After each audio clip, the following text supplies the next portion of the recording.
종목 모니터로 이어갑니다. 메리츠증권 강남센터 서동수들이 연결돼 있습니다. 대리님 안녕하세요. 네, 안녕하세요. 네, 수급 특징주 먼저 매수 특징주부터 확인해 주시죠. 네, 하나금융지주입니다. 오늘 금일 외국인 기관 지금 동반 매수하고 있는데요. 사실 업종이 좋지는 않습니다. 올해 분기별 실적이라든가 올해 실적들 그리고 4분기 전통적으로 대손 충당금을 쌓는 등 주가가 지금 많이 좀 낮아져 있는 상태이죠.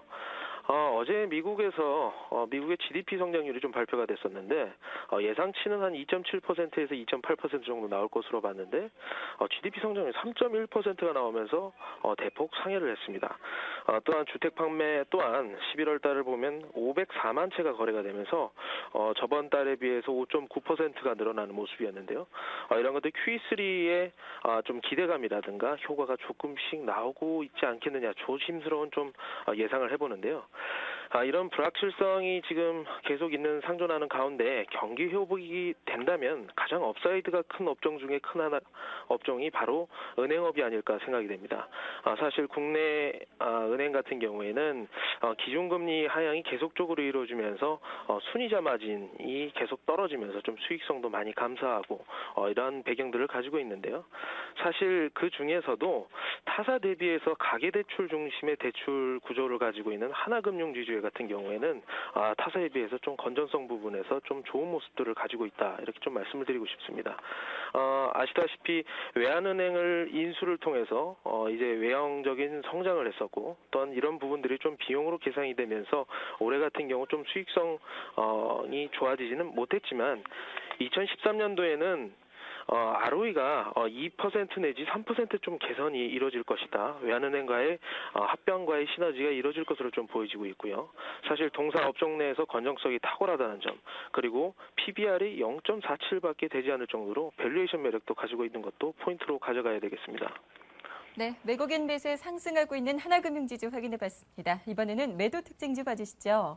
예, GKL 같은 경우 오늘 좀 기간 중심 매도가 이루어졌는데요. 사실 영업이익만 본다고 한다면 사실 최근에 하락 추세는 좀 설명이 되지는 않습니다. 4분기 같은 경우 영업이익이 전년 동기 대비 76%가 늘어나긴 합니다만 지금 지속적으로 하락하고 있는데요. 전일에 한국관광공사에서 11월 입국자를 발표를 했습니다.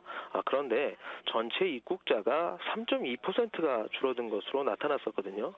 우리나라에 제일 많이 들어오고 있는 일본인 입국자도 전년 동월 대비해서 24.8%나 감소를 하는 모습들을 보여줬습니다. 이러한 것들이 파라다이스라든가 GKL 이런 카지노 업계에 좀 좋지 않은 영향을 좀 끼치고 있는데요. 사실 이러한 것들은 저희 나라 원화 가치가 상대적으로 다른 아시아 그 통화에보다 좀 가격이 좀 인상이 좀 많았기 때문인데요. 특히나 엔화 같은 경우에는 6월 이후에 이제 저희 원화 대비해서 18.4%나 떨어지면서 일본인 관광객 입장에서는 좀 부담스러운 수준이 되지 않겠느냐 좀 생각이 됩니다. 그런데 중요한 것은 이런 것들이 이제 그 카지노 업계에서 일본인 매출이 어느 정도 되느냐를 좀 봐야 되겠는데요. 파라다이스 같은 경우는 한 20% 초반대이지만 GKL 같은 경우 일본인 매출 비중이 37%나 됩니다. 상대적으로 이렇게 높기 때문에 상대적으로 좀 약세폭이 좀 더 있지 않겠느냐 이렇게 좀 보여지고요. 자, 중요한 것은 일본인 매출 감소를 상쇄시켜 줄 수 있는 것은 바로 중국인 매출이 될 수 있을 것입니다. 그런데 이런 중국인들이 매출이 얼마나 많이 늘어나느냐, 늘어나는 것들을 일본인 감소폭을 상쇄하고 얼마나 남겠느냐, 그리고 전체적으로 외형적으로 중국인 매출 성장으로 인해서 매출 성장의 폭이 어느 정도 유지가 될 수 있겠느냐가 가장 좀 중요한 포인트가 될 것 같습니다. 이러한 것들이 좀 체크가 되기 전까지에는 좀 관망을 하는 것이 좋지 않겠느냐 싶습니다. 네, 다음으로 거래량 급증하고 있는 종목 한 가지 확인해 보겠습니다. 어떤 종목입니까? 예, 게임빌 같은 경우 최근에 거래량 계속적으로 많이 늘어났었고 일평균 거래량 넘는 지금 현재 거래량을 좀 보여주고 있는데요. 최근에 이제 외인이라든가 기관 쪽에서 수익 실현이라든가 포트 조정으로 인해서 매도가 좀 진행되고 있었는데요. 어제 같은 경우 또 차기 정부의 모바일 셧다운제 실시 가능성이 좀 알려지면서 낙폭이 좀 많이 확대가 되고 있습니다. 사실 많이 떨어져 있고 정고점 대비해서 많이 떨어져 있고 펀더멘탈 훼손이 없습니다만 당분간 취임 이후에 구체적인 정책이 나오기 전까지는 뉴스 플로우에 따라서 좀 주가 등락폭이 지속되지 않겠느냐 이렇게 좀 보여지고요. 어쨌든 단기적으로는 새 정권, 차기 정권의 정책이라든가 수급의 확인이 좀 필요한 상태입니다.